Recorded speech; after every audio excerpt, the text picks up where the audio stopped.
Okay, so let's head into the state of Wyoming because, Maureen, it's really interesting that a state like the state of Wyoming couldn't possibly engage in any kind of corporate welfare, especially when we take a look at the big industries that we have here. And I mean, obviously, there's no need for it, right? Why? What in the world would we be doing involved in corporate welfare? I can't imagine that would be happening. Well, no, I mean, why would it need to happen, right? I mean, we Yeah. certainly have got a fiscally responsible government. They would never, ever give private tax dollars to another private company because, I mean, after all, Yeah. isn't that prohibited by our Constitution? I thought it was. Okay, so if there was a sarcasm meter right now in my studio, it'd be like buried in the red.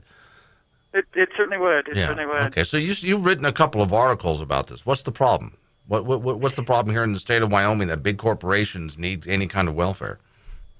Well, I wrote my first article called "Coal, Alchemy, and Corporate Welfare," and the two things kind of go together. And the little subheading for that was a love story. And the reason I call it a love story is because politicians really, really love corporate welfare. It gives them the opportunity to appear to be doing something, and which is especially handy right around election time. Which then you got to wonder why we're doing this now, because we just had an election, but I digress there. And it also allows them to divert scarce resources to people they like. And it's essentially a vote buying tool using, of course, other people's money and not their own. But just to take a step back for a second and make sure we're all on the same page, you might want to ask what I'm talking about when I talk about corporate welfare, because politicians don't say corporate welfare, of course. What they say is economic development. Or investment. It's an investment.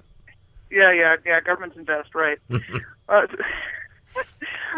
So when I'm talking about corporate welfare, or when governments are talking about investment or economic development, what we're talking about is supposedly repayable and strictly non-repayable handouts. So in other words, money government takes from your pocket and puts it in the pocket of somebody else. And that's whether corporate welfare cheerleaders call these handouts a grant, a loan guarantee, or as we're going to see, a supply guarantee a little bit later on. No matter how they spin it, essentially corporate welfare is any government program that provides unique benefits or advantages to a specific company or industry.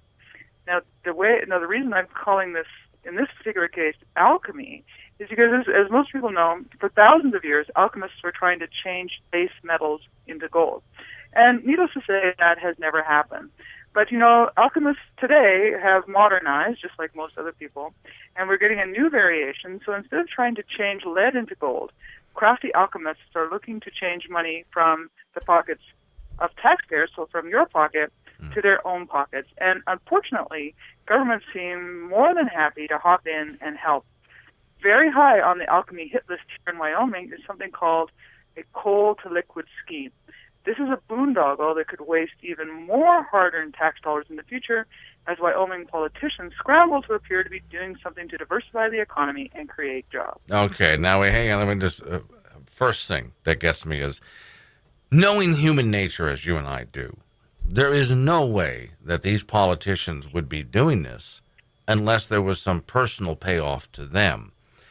So I wonder how many of them are invested in this. It's like in Washington, D.C., when you see a politician that makes $100,000 a year as a politician and has to maintain both a home in his home state in Washington, D.C., so that's kind of expensive. And yet somehow or other he walks away from the job a multimillionaire. So I wonder, first off, Maureen, are some of these people personally invested in these schemes? Well, that we don't actually know for sure, and I don't know if it's really, corruption is.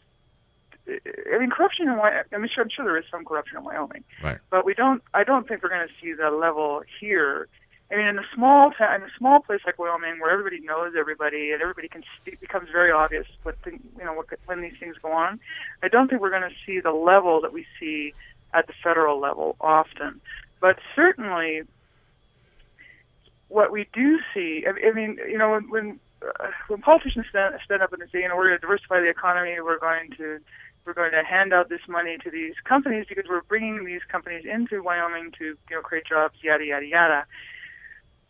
I don't know if people really realize that the companies that receive this largesse funded by taxpayers are virtually always extremely well connected politically, and we'll see that in a minute when we talk about this, in fact, coal to liquids boondoggle that's going on right now, and that's called the DKRW scheme, I like to call it. And that's a coal to liquid scheme. And essentially what coal to liquids are, and the reason I call this alchemy is because although there are proven technologies, those technologies have been proven in places like Nazi Germany and apartheid South Africa. Why? Because they are so expensive that it's only when you're really desperate for oil or gas, or gasoline mainly, or diesel, that you would actually, use the resources necessary to fund these kinds of projects. I mean, the U.S. is on the verge of becoming an oil exporter. Why? Why would we be even considering this kind of thing? And it goes back to this my mantra, and that is that politicians are doing everything they possibly can to appear to be doing something about the economy. Because as we'll see in a second, let's just get into this DKRW example because it shows very well how it's great to stand up on the podium today and talk about how we're bringing this great project, but the reality of the project doesn't really come to fruition, whether it's good or bad, and usually bad, until long after these politicians who've been elected and reelected are gone. Because it was back in 2004 that a Houston-based company called DKRW suggested building a $2 billion coal-to-liquid plant here in Wyoming. Now, if you take a look at DKRW's 2007 project proposal of this $2 billion plant, they said it would start in 2008, be complete by 2012, produce 20,000 barrels per day of transportation fuel and other energy products, employ 2,307 people in construction, and create 450 full-time jobs. I mean, this sounds good. Yeah. So good, in fact, that in 2009, DKRW received a $1.2 billion loan guarantee from the Department of Energy. I mean, to just give you an idea, this subsidy program, or this loan guarantee program, was very similar to the one that backed the solar panel manufacturer Solyndra that everybody's heard about, that defaulted on its $535 million loan in 2011, and leaving taxpayers to pick up the tab. So one of the things you got to remember is that, sure, the company went out of business, but you had some real high flyers in there, former Enron executives, which also happen to be involved in this DKRW, just saying, that are making big salaries, and they walked away. They didn't have to pay anything back and left the taxpayer to pick up the tab. And that's what we can look forward to with this DKRW thing as well, if it ever goes forward, which who knows if it ever will. So I have an analogy for you from a movie that is one of my favorite movies of all time. I'm surprised it didn't win like multiple Academy Awards, and that would be Robocop. And in Robocop, the original now, Maureen, not the cheap remake that they did a little while ago, one of the chief executives is yelling at one of the younger executives saying, why would you shut down that program? I mean, okay, it didn't work. None of the machines worked, but we would have gotten billions of dollars from the federal government to build it and billions of dollars every single year repairing it in spare parts. Who cares if it actually works? And so what you're saying here is making me think of that scene and why they didn't win an Academy Award. Maureen, it was a brilliant movie. So, but no, I look at it and I think that's exactly what they're doing when you talk about Solyndra. That came to mind while you were just talking there. But other projects like coal to gas, carbon sequestration, I don't think they really care if the projects work or go bankrupt or not. These guys are employed for a few years and they make millions of dollars. So they'll go ahead and sell a bum program. Yeah. So after all of that, you better wonder, well, so what's happened with this DKRW? Is there a coal to liquids plant in Wyoming? Well, no, there isn't. There's a cement slab. There's a cement slab on the little spot where DKRW's dream machine is going to be one day probably or not, and that's near Medicine Bow in Wyoming. And, so you're going to say, well, you wonder, well, how much have taxpayers actually lost so far in this? Well, private companies have actually lost $62 million on DKRW, and in fact, and this kind of goes to what you were saying before. In the third quarter of 2013, the DKRW's developer the development problems anyway, led Arch Coal to acknowledge its investment in DKRW was unrecoverable and in fact wrote off $57.7 million in debt and investment to DKRW. Just to show you how all this stuff is sort of connected and connected to the politically powerful, the DKRW supposed plant, or its cement slab anyway, is sitting on land that the mining permit to which is held by Arch Coal. Guess who sits on Arch Coal's board of directors? Ooh, can't wait. What? Who? Former Governor Friedenthal. Okay. So it does all sort of connect. I mean, at this point, it totally connects. I feel like one of those, you ever see in certain movies, there's a conspiracy theorist who sits in a very dark room with the windows painted shut, and he's got all of the different newspaper and magazine clippings all over the walls, and he's got the pins with the strings running from one picture to the next. I think we're getting into that territory here. I know, you're absolutely right. Yeah. Because this goes back to what we were saying before, this corporate welfare thing, it doesn't benefit the mom and pop grocery store. No. Do you think for a second that the government is going to give mom and pop, your corner grocery store, $380,000 to create one job like it did at the Microsoft place down here? The Microsoft data center down here so far has created 25 jobs. It's going to create supposedly another 25. Each one of those jobs cost $380,000 in tax dollars. I mean, it's crazy. This is the problem with corporate welfare. It just wastes a huge amount of money, which is why I call it a huge boondoggle. Okay, see, I wouldn't mind if they wasted all this money privately as a corporation. Well, yeah, sure. I mean, there's like Arch Coal. I mean, it lost its own money. That's its problem, right? Yeah, that's right. Yeah, but the fact that the money's taken from us by force of government and then it disappears and we're never going to get it back and nobody can get sued or go to jail over it. Well, maybe somebody can, but it very rarely ever happens. Well, that's the problem that I have with it. We're forced to participate in this, in something I would never invest in on my own. That's exactly right. All right, so hold on. Might want to wonder. So that when we come back, we can talk about how much Wyoming taxpayers have lost so far. Okay. So before we come back, I suggest everybody just go ahead to the bathroom, get some aspirin, maybe a cold pack for your head, and Maureen will give you the headache next. Maureen from Wyoming Liberty Group is standing by to give you guys a headache, so don't blame me. She's the one who's just pulling out information and reading it. And I guess I should say don't blame you. You're the messenger. That's right. Don't shoot the messenger. Yeah, okay. All right. So, okay, how does this work then, Maureen? Okay, so we already talked about Arch Coal losing $57.7 million. So, I mean, private companies have already lost money in this. But we might want to ask, given how this sort of thing seems to be really popular among politicians, how much have Wyoming taxpayers lost so far? Well, although the state of Wyoming has provided no direct subsidies to DKRW, because, of course, the Constitution prohibits that, Wyoming taxpayers have funneled money towards this non-project that could have been used, of course, for other things.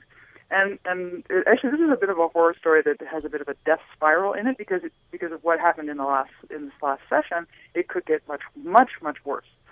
So back in 2007, the Wyoming Business Council gave Carbon County, the county where this Medicine Bow is, a $1.9 million handout to reconstruct 13.2 miles of country roads number 1 and 3 and I mean it says right in the Wyoming Business Council proposal to provide access to DKWR. I mean, they're not even shy about the fact that they're using tax dollars to build roads to private facilities, and it's ridiculous. Now, that's a lot of money to go to a cement slab, and you would think the politicians would have learned from that experience, but no. The cement slab now seems to merit a better road, so the state approved an additional $10 million for roads for Carbon County in the 2015 supplemental budget. But this time, because of the budget deficit, remember we talked about that, there was a $222 million deficit. Governor wanted to spend like another $167 million. They didn't really have money for handouts, these handouts to build these roads for this DKRW. So they took the money from the Wyoming Permanent Mineral Trust Fund reserve account. Now, you gotta stop and think about that one for a second. $10 million from a state savings account to pay for a road to a cement slab. Well, now, aren't there rules of some kind that prevent the state of Wyoming from doing something like this? Well, in the Constitution, thing. Yeah. How irrelevant. Yeah. It's prohibited. It is prohibited. But that's why we have, and I'm going to be writing more about this through the summer, that's why we have the Wyoming Business Council. Because the Wyoming Business Council has these programs to give monies to communities. It's the community then that built a road that just happens to go to DKRW, or just happens to build a water infrastructure for Microsoft. I mean, this kind of thing goes on, and this is one of the reasons I've talked about the legislators about this. If there's one thing, well, two things actually. If there's one thing that we would really like to get rid of, it would be the Wyoming Business Council, because it's used as a tool to funnel tax dollars to private businesses. So that's one thing. Now, the other thing that I think I'm going to start talking to legislators about this one, and this is something that also came out of the 2015 supplemental session, and that was this something called HB 53, and what that did was create a minerals to value added products program. And what this would do is even worse than all of what we've talked about before, because it would allow the state to give a mineral supply guarantee of up to $50 million per company.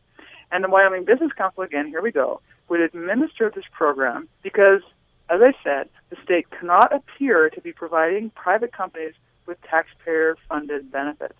Now, we should really talk about this minerals value-added program next week, because essentially what that does is make the state of Wyoming, in other words, the taxpayers, players in the alternative energy industry.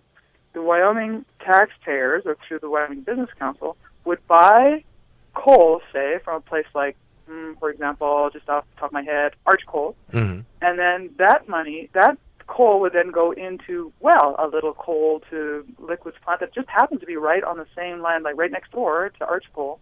It would pay them, the state, the taxpayer, would pay them to have that coal processed through this facility.